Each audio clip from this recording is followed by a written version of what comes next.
पंजाबी और उर्दू के बड़े खूबसूरत शायर। तो मियाँ जी वो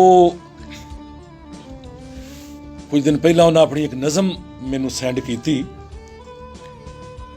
डिस्ट्रिक्ट लइया नाल उन्हां दा तलक है। सरायकी वसेब दे विच रह के भी अपनी जिहड़ी माँ बोली पंजाबी है उस हवाले नाल मोहम्मद बूटा शाकर बड़ा खूबसूरत लिखते हैं जी।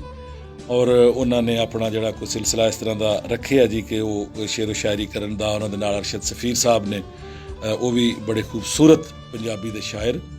ते मोहम्मद बूटा शाकर ने जिहड़ी है माँ बोली 21 फरवरी जिहड़ी दिहाड़े उस हवाले नाल जिहड़ी नज़म लिखी सी वो तुहाडे गोशगुजार करन दी कोशिश करना जी जिन्नी को मैनू याद है कि मैं जम्मिया विच पंजाब दे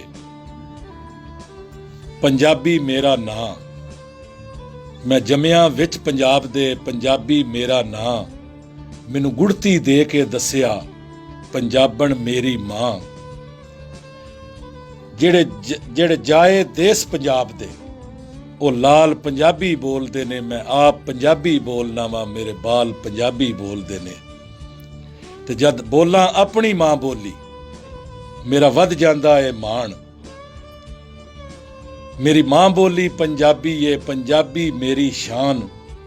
ते मेरे जिन्ने गूढ़े सज्जन ने मेरे जिन्ने गूढ़े सज्जन ने मेरे नाल पंजाबी बोलते ने। मैं आप पंजाबी बोलना वा मेरे बाल पंजाबी बोलते ने।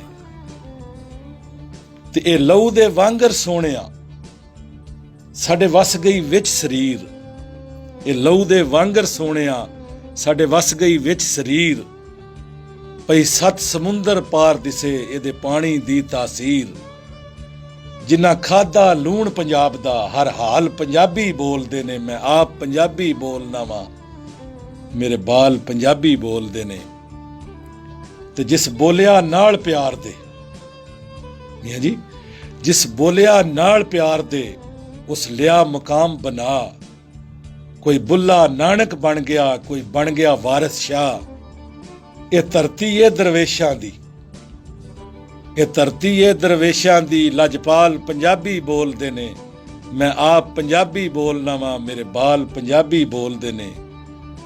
अज नारा जग ते गूंजदा हर पासे वजदा ढोल। अज नारा जग ते गूंजदा हर पासे वजदा ढोल। सुन देस पंजाब दे वासिया पंजाबी पढ़ते बोल।